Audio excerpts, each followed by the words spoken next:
बिस्मिल्लाहिर्रहमानिर्रहीम। इय्याका नअबुदु व इय्याका नस्तईन।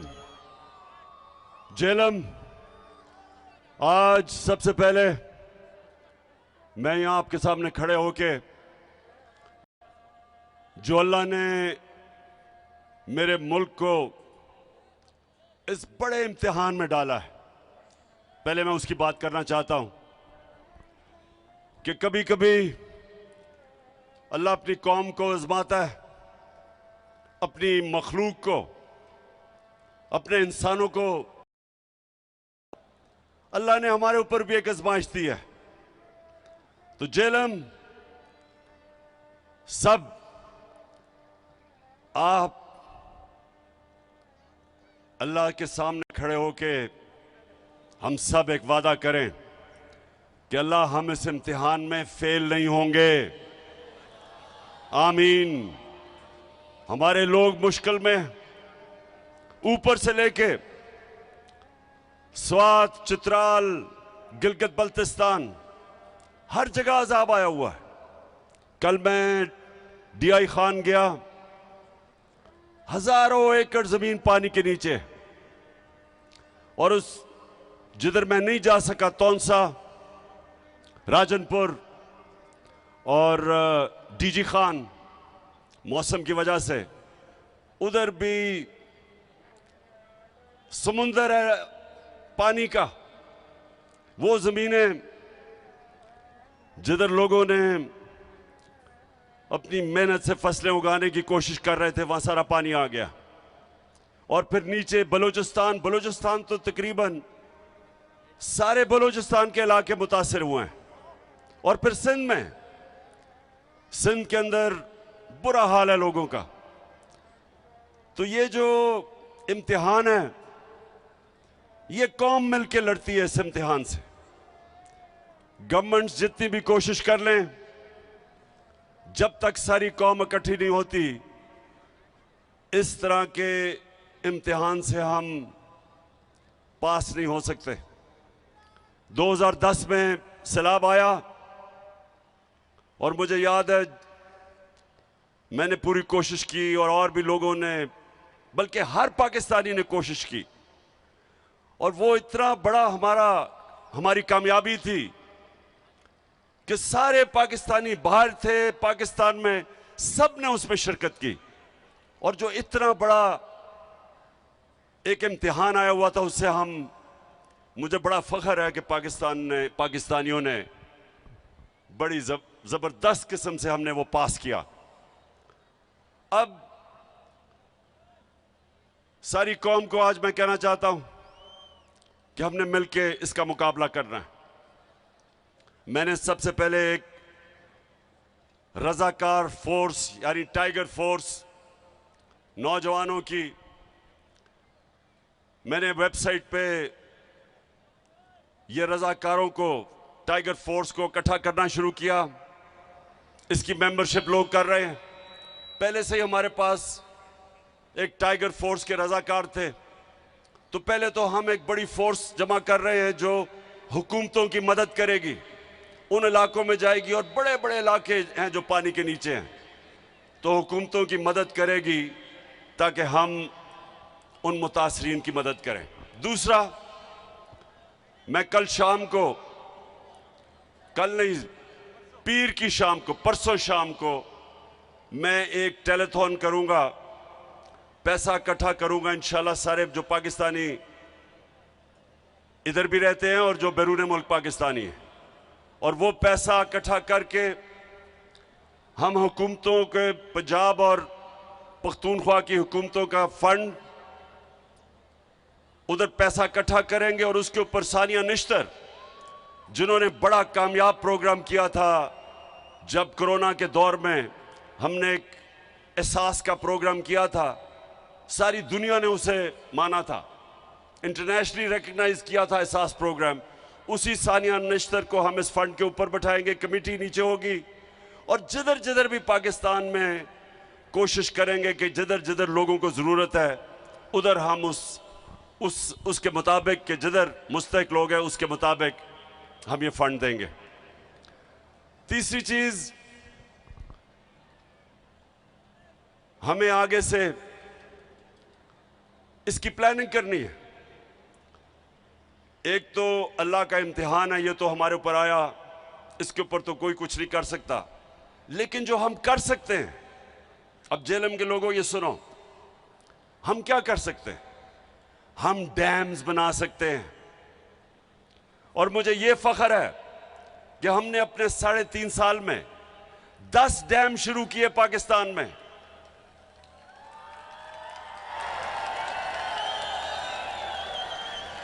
पचास साल के बाद पाकिस्तान में बड़े डैम बने। बादशाह बन रही है, बादशाह डैम बन रहा है, दासू डैम बन रहा है, और उसके अलावा मुमन डैम, जो इंशाल्लाह अगर इसी रफ्तार पे गया तो 2025 में बन जाएगा। 10 डैम का हमने प्रोग्राम बनाया। इससे क्या होता है? जब आपके पास डैम होते हैं तो जब पानी आता है, जब बारिश आता है तो पानी आता है, तो वो आप पानी को काबू कर लेते हैं। डैम जब आपके बने होते हैं तो बारिश आता, पानी आता, रोक लेते हैं उसको, और वो पानी बजाय तबाही करने के वो एक नेमत बन जाती है। ये है डैम का कमाल। आप सोचें, जेएलएम के लोगों सुनो, चाइना में 80,000 डैम हैं, 5,000 बड़े डैम हैं। हमारे पास अभी 2 बने थे, मंगला और तरबेला, उसके बाद ये पहली दफा बड़े डैम बन रहे हैं। तो ये हमने बड़ी कोताही की। और जितनी भी हुकूमतें आई, सबसे सवाल पूछता हूं कि क्या आपको कोई एहसास नहीं था कि हमारी हाइड्रो इलेक्ट्रिसिटी, सबसे सस्ती और साफ बिजली तो पानी के ऊपर बनती है, डैम बना के। फिर हमें पानी बचा लेते हैं, या पानी की कमी है, आगे पानी की मजीद कमी आ रही है, उसके लिए डैम्स की जरूरत थी। तो किसी ने 50 साल में डैम्स का नहीं सोचा। मैं अपनी हुकूमत को मुबारक देता हूं कि पहली दफा 10 डैम्स बनाए एक हुकूमत ने बनाने के मंसूबे बनाए।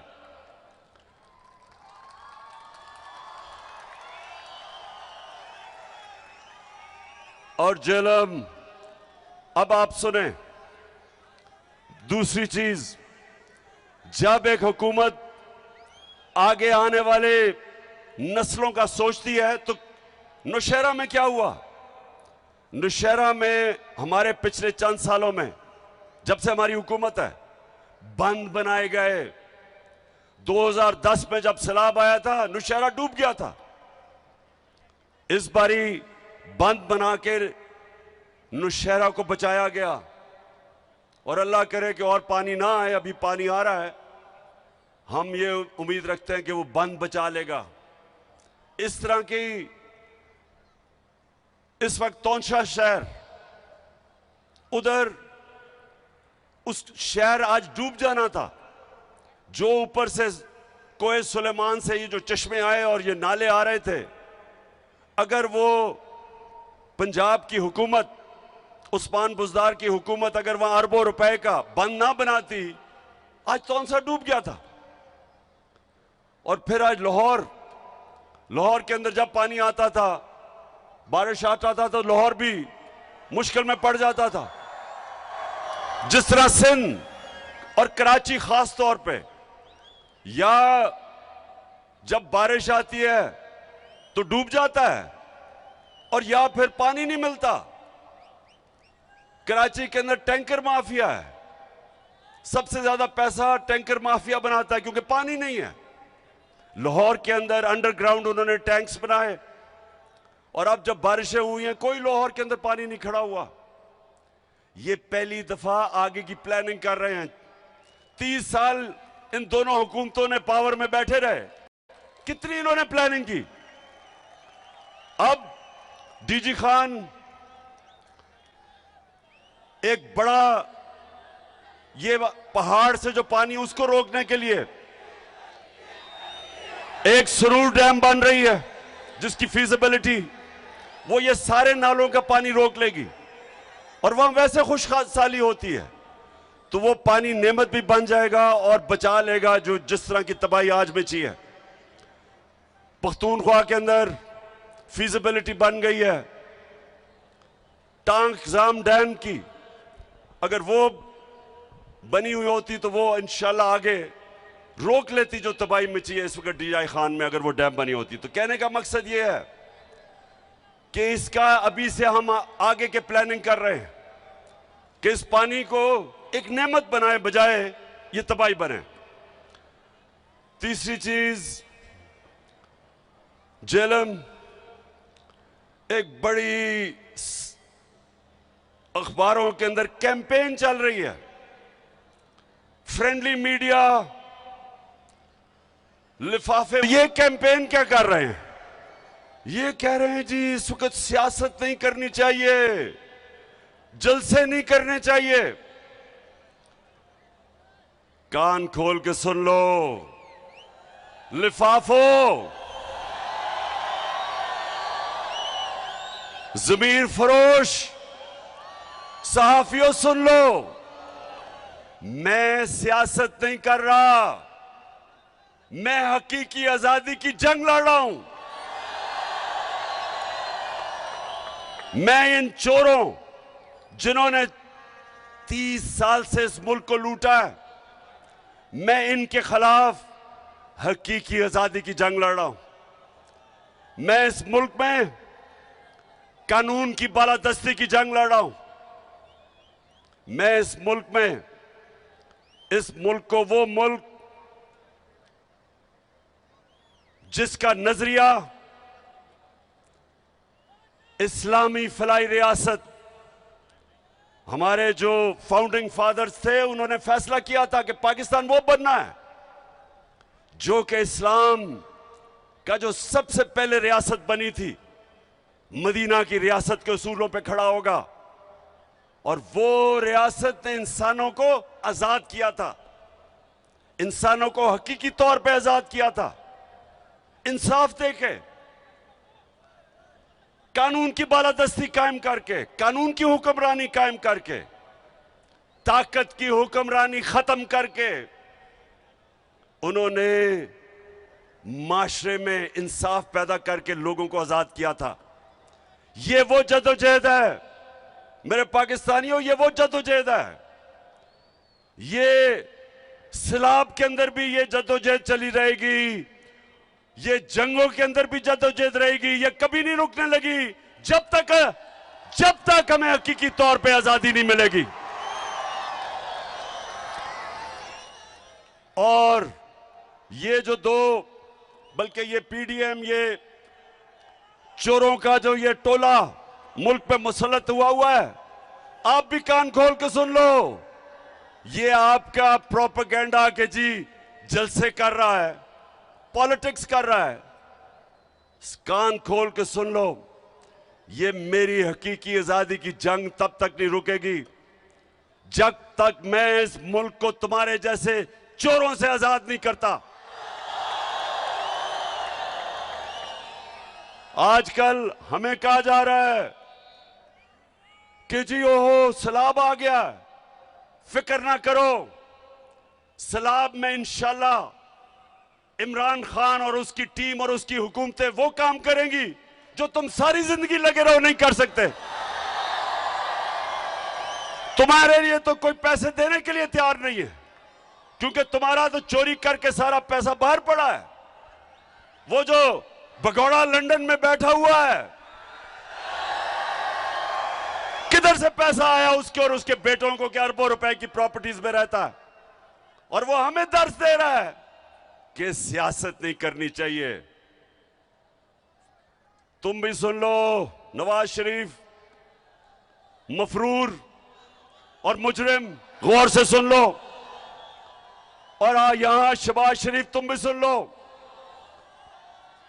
और फजल रहमान डीजल तुम भी सुन लो। और आसिफ जरदारी, जिसको पैसे की बीमारी है, जो पैसा देख के, आसिफ जरदारी जब पैसा देखता है उसकी मूछें ऊंचे नीचे होनी शुरू हो जाती है। सब सुन लो, ये हमारी तुम्हारे खिलाफ जद्दोजहद हर मौसम में चलेगी। गर्म तरीन जब पाकिस्तान, याद रखें अप्रैल के महीने में एक ऐसा हफ्ता था कि दुनिया में सबसे गर्म मुल्क पाकिस्तान था, सबसे ज्यादा गर्मी पाकिस्तान में थी। तब भी मैं सड़कों पे था, तब भी मैं तुम्हारे खिलाफ जुलूस जलसे कर रहा था। गर्मी हो या बारिश हो, पिछले दिन बारिश हो रही थी तब भी जलसे कर रहा था। और जब तक मैं इंशाअल्लाह अपने मुल्क को आजाद नहीं करूंगा, मैं सड़कों पे होऊंगा, मैं अपने लोगों को भी बचाऊंगा, जद्दोजहद करूंगा। सैलाब में जो मुतासरीन हैं उनके लिए भी करूंगा। और इंशाअल्लाह परसों मैं आपको अपने पाकिस्तानियों से पैसा इकट्ठा करके दिखाऊंगा, इकट्ठा करता रहूंगा, मदद करूंगा अपने लोगों की, लेकिन तुम्हें नहीं छोड़ना। क्योंकि हमारा मुल्क, जब से ये दो खानदान आए हैं डाकुओं के, आपको पता होना चाहिए कि इनके आने से पहले सारे बर्रे सगीर में पाकिस्तान सबसे आगे था। हमारे इकोनॉमिक इंडिकेटर्स सारे बर्रे सगीर से सबसे आगे थे। सारे बर्रे सगीर में हम सबसे आगे थे। हिंदुस्तान से जब मैच खेल के मैं पाकिस्तान आता था, और अल्लाह का शुक्र है वो हमें जिता के लेके आता था पाकिस्तान हिंदुस्तान से, तो जब मैं वापस आता था तो मुझे एहसास होता था कि गरीब तरीन मुल्क से मैं अमीर मुल्क में आ गया हूं। पाकिस्तान आगे था इन सब से। फिर ये दो डाकू खानदान इस मुल्क पे मुसल्लत हुए।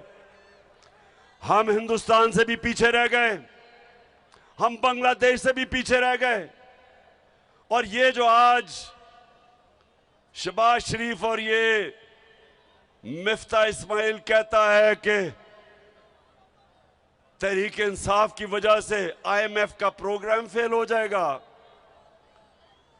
शहबाज शरीफ सुन लो गौर से। पहले तो तुम और तुम्हारे इत्तेहादी और खानदानों ने इस मुल्क को मकरूज किया, कर्जे आपने चढ़ाए, आपकी वजह से हर इंसान पे कर्जे बढ़ते गए। हमारी जब बारी आई तो मुल्क का तो दिवालिया निकला हुआ था 2018 में। आप अपने फोन के ऊपर गूगल करके देख ले कि 2018 में पाकिस्तान की तारीख का सबसे बड़ा बैरूनी मुल्क खसारा था, सबसे ज्यादा कर्जे थे। हम जितना भी हमने पहला साल पैसा इकट्ठा किया टैक्स पे, आधा चला गया कर्जों की किस्तें अदा करने में जो कर्जे आपने लिए थे। तो तब हमें मिला था पाकिस्तान। और पाकिस्तान की इकोनॉमिक सर्वे उठा के देख लो, इनके दौर में जो इकोनॉमिक सर्वे जो हुकूमत से जो ऑफिशियल डॉक्यूमेंट आती है वो उठा के देख लो। 17 साल के बाद सबसे बेहतरीन ग्रोथ रेट हमारे दौर में 5.6 और 6% हमारी इकोनॉमी ऊपर गई। सबसे ज्यादा पाकिस्तान की तारीख में टैक्स इकट्ठा किया, सबसे ज्यादा पाकिस्तान की तारीख में बैरून मुल्क पाकिस्तानियों ने डॉलर्स भेजे। हमारी 4 फसलें 2 साल रिकॉर्ड पैदावार हुई। किसानों के पास तारीख में सबसे ज्यादा पैसा गया देहातों में। हम वो पाकिस्तान छोड़ के गए थे। हमने एहसास के जरिए लोगों को फायदा पहुंचाया, निचले तबके को। हमने पहली दफा पाकिस्तान में हेल्थ इंश्योरेंस यानी कि 10 लाख रुपया हर खानदान को दिया कि किसी भी अस्पताल में अपना इलाज करवा सकते थे। यह पहली दफा हुआ पाकिस्तान में। और इस दौर में, और हम छोड़ के जाते हैं अप्रैल में, आप साजिश करते हैं, बैरूनी मुल्क साजिश करके गवर्नमेंट गिराते हैं और 4 महीने के अंदर मुल्क का दिवालिया निकाल देते हैं, मजीद कर्जों का रिकॉर्ड तोड़ देते हैं, रुपया गिर जाता है। रुपया एक दफा तकरीबन 250 रुपया डॉलर पे पहुंच गया। आज भी सबसे ज्यादा इस वक्त डॉलर महंगा है। इसका मतलब महंगाई सबसे ज्यादा महंगी है। एक चीज जेलम सुन लो, इसको कहते हैं कंज्यूमर प्राइस इंडेक्स। ये होता है जो आम लोगों के खाने पीने की चीज, बिजली और गैस। ये हम जब छोड़ के गए थे 16% थी, यानी 16% महंगाई थी। आज 45% है। आज दुगनी से भी ज्यादा महंगाई है। तो इन्होंने तो सारा शोर ही मचाया था कि हमारी हुकूमत नाअहल है, क्योंकि हम महंगाई नहीं रोक सकते। महंगाई के रिकॉर्ड टूट गए, माइशत नीचे आ गई, कर्जे और ले लिए। और आज मिफ्ता इस्माइल कहता है कि जनाब तहरीक इंसाफ IMF का प्रोग्राम फेल करना चाहती है। पहले तो तुम्हारे से सवाल पूछता हूं कि 2 महीने पख्तूनख्वा का वजीर आपसे बार बार पूछता रहा कि मैं मीटिंग करना चाहता हूं, आपने जो पैसे वादा किए थे पख्तूनख्वा को नहीं मिले, उसको मीटिंग नहीं दी, ऊपर से शराब आ गई। तो वो ये सोच रहा है कि आप कह रहे हैं कि हम आपको एक सरप्लस देंगे, तो इस सलाब में जो अरबों अरबों रुपए की तबाही मची है, किधर से सरप्लस देगा वो? आपको IMF से बात करनी चाहिए। मैंने जब कोरोना हुआ, मैंने IMF के सरबराह से बात करके कंसेशन ली। मैंने कहा लोग मुश्किल में हैं, और उन्होंने दी कंसेशंस। आपको आज बात करनी चाहिए कि IMF को कहो हमारे लोग मुश्किल में हैं, सैलाब आया हुआ है, थोड़ा सा अपना दिल गुर्दा बढ़ाओ, गोरे चमड़ी से इतना ना डरो, इतनी गुलामी ना करो, हार्ट ट्रांसप्लांट करवा लो। शायद आप में थोड़ी दिलेरी आ जाए कि उनके सामने कैंपेन टांगती हैं। शहबाज शरीफ तो कहता है, आपने सुना है हमारे शहबाज शरीफ को, ये जरा जरूर सुने जरा, एक 22 करोड़ अवाम का सरबराह, सुने जरा गौर से कि वो क्या कहता है, और मुझे उसके बाद बताना कि क्या आपको भी उतनी शर्मिंदगी हुई है सुन के जितनी मुझे। सुने, मैं सऊदी अरब से होके आया हूँ, मैं UAE के होके, अभी मैं तुर्की होके आया हूँ, और मैंने उन भाइयों को कहा कि आप हमारे बड़े अजीम भाई हैं, हमेशा आपने हमारी मदद की। और मैंने यही कहा, जब मैं आया हूँ तो आप समझेंगे शायद ये मांगने आया है। मैं मांगने नहीं आया, लेकिन मजबूरी है। जिस तरह माजी में 75 साल में आपने हमारा हाथ बटाया है, कुछ अर्सा आप हाथ बटाओ। मैंने कहा मैं वादा करता हूँ कि इंशाअल्लाह हम पूरी कौम हम मिलकर दिन रात मेहनत करेंगे, पसीना कराएंगे, अपने पाँव पे खड़े होंगे। जेलम, क्या आप उतना ही शर्मिंदा है जितना मैं हूं? देखें, हमारा मुल्क बना था एक अजीम नारे पे, पाकिस्तान का मतलब क्या, और मेरा तेरा रिश्ता क्या, और ला इलाहा इल्लल्लाह का मतलब कि अल्लाह, हम तेरे सामने हाथ फैलाएंगे, हम किसी के सामने नहीं झुकेंगे। ये हमारा कर रहा है ये जो इंपोर्टेड हुकूमत आई है। एक गैरतमंद कौम जिसका लीडर कायदे आजम, जो अंग्रेज की गुलामी में भी किसी के सामने नहीं झुकता था, नजरियाती लीडर इलामा इकबाल, उस कौम को इस तरह के लीडर मिले हैं क्योंकि इनका इतना चोरी का पैसा मुल्क से बाहर पड़ा है। ये जिन मुल्कों में पैसा पड़ा है उनके गुलाम है। अच्छा, आप पाकिस्तानी हो, मैं अब आपको आखिर में ये बड़ी जरूरी बात करना चाहता हूं और ये आपने गौर से सुनना है। एक तरफ हमें कहते हैं कि जनाब सैलाब आया हुआ है और सैलाब की वार्निंग कई हफ्ते पहले थी। तो जब सैलाब आया हुआ है तो ये बताएं कि पाकिस्तान की सबसे बड़ी पार्टी को आप दीवार से लगा रहे हैं, केसेस कर रहे हैं।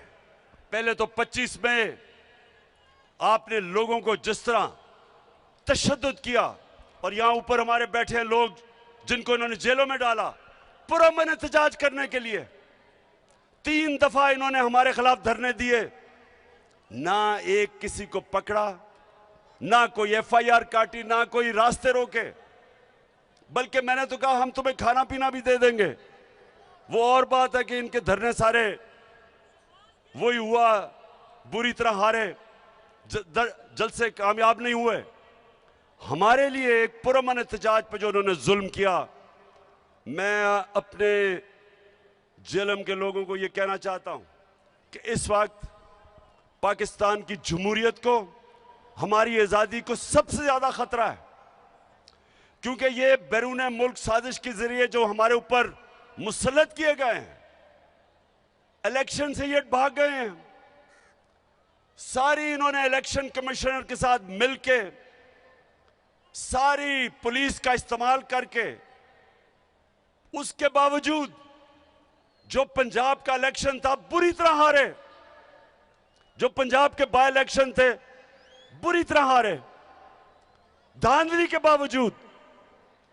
उसके बाद 2 बाय इलेक्शन हुए, वो भी हार गए। अब ये डरे हुए हैं, इनको पता है कि इलेक्शन में तो इन्होंने फैंटा खाना है। तो अब ये कोशिश कर रहे हैं कि टेक्निकल नॉकआउट किया जाए। सबसे पहले तो इमरान खान को किसी तरह रास्ते से हटाओ, किसी तरह इसको डिस्क्वालीफाई करवाओ। अब मेरी कौम मुझे 50 साल से जानती है, 50 साल से आप मुझे जानते हैं। आप तो पैदा भी नहीं हुए जब मैं क्रिकेट खेलता था। आज तक मैं अपने कानून के बीच में रहा हूं और आइन के बीच में रहा हूं। सारी मेरी 26 साल की पॉलिटिक्स कभी मैंने अपने मुल्क में इंतशार नहीं किया। हालांकि हमारे ऊपर हर किस्म का, जब इन्होंने 25 को हमारे खिलाफ तशद्दुद किया, हमने कुछ नहीं किया, हम वापस चले गए इस डर से। मैं इसलिए खत्म किया धरना, मुझे डर था कि इंतशार होगा। अब मेरे खिलाफ इन्होंने दहशतगर्दी का पर्चा कर दिया है, यानी कि मैं एक बहुत बड़ा दहशतगर्द हूं, मुझे पकड़ने भी आए थे। अब सारी दुनिया में ये खबर गई है, पाकिस्तानियों, सारी दुनिया में, कि जी इमरान खान के ऊपर दहशतगर्दी का पर्चा कर दिया। और दहशत क्या थी ये भी सुन लो। हमारे बड़े एक ऐसा कारकुन जो मेहनत करता था, शहबाज गिल को इनको ने पकड़ा, बजाय अदालत में ले जाने के 2 दिन तशद्दुद किया उसके ऊपर, नंगा करके उसके ऊपर तशद्दुद किया गया, उसके ऊपर जिनसी तशद्दुद।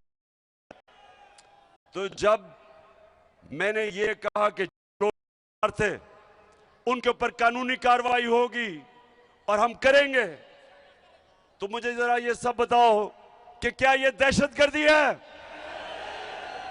इसको दहशतगर्दी कहते हैं। सारी दुनिया में ये खबर गई।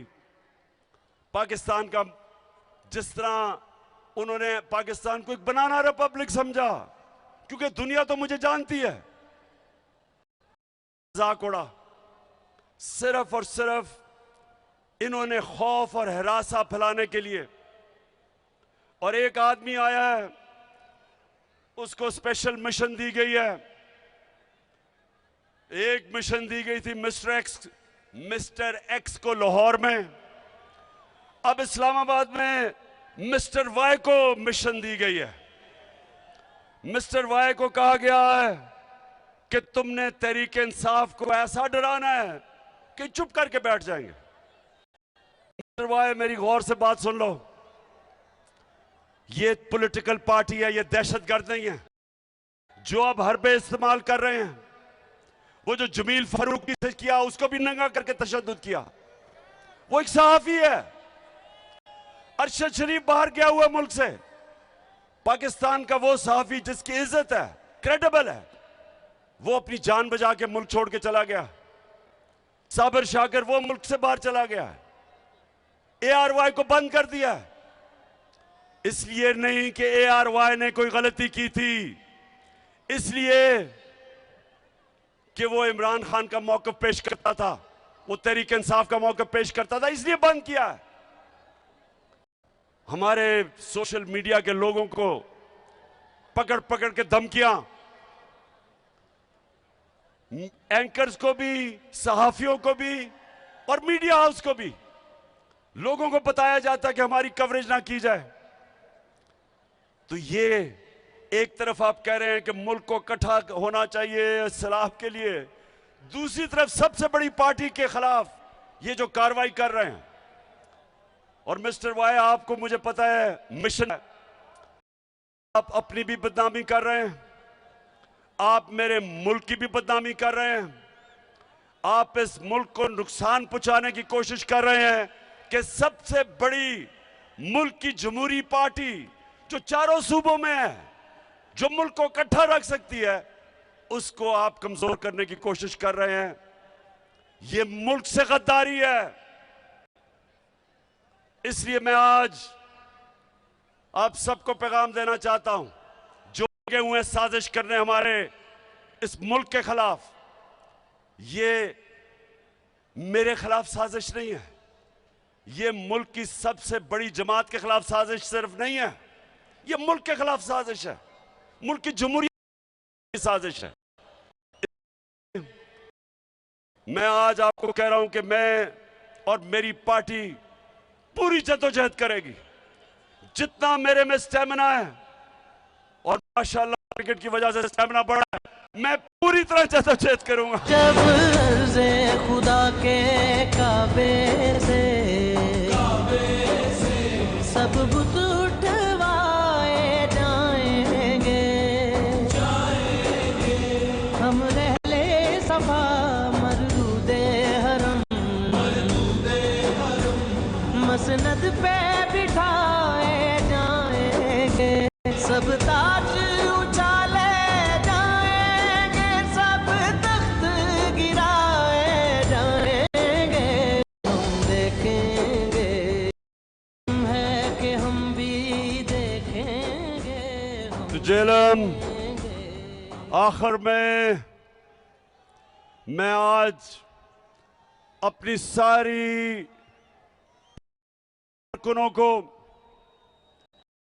अपने पाकिस्तान दो चीजों के लिए तैयार कर रहा हूं। एक कि हमने पूरी तरह जो सलाह हमारे पाकिस्तानी जो आजकल मुश्किलों में पड़े हुए हैं, बड़ा इम्तिहान है मुल्क पे, एक हमने इन सब की मदद करनी है, सारे मुल्क ने मिलकर इनकी मदद करनी है। आप तैयार हो सब मदद करने के लिए? और दूसरा सब तैयार हो जाए इस मुल्क में हकीकी आजादी की जद्दोजहद के लिए। आपका होना है और इंशाअल्लाह एक मुल्क को हमने हकीकी तौर पे आजाद करके रहना है। पाकिस्तान जिंदाबाद।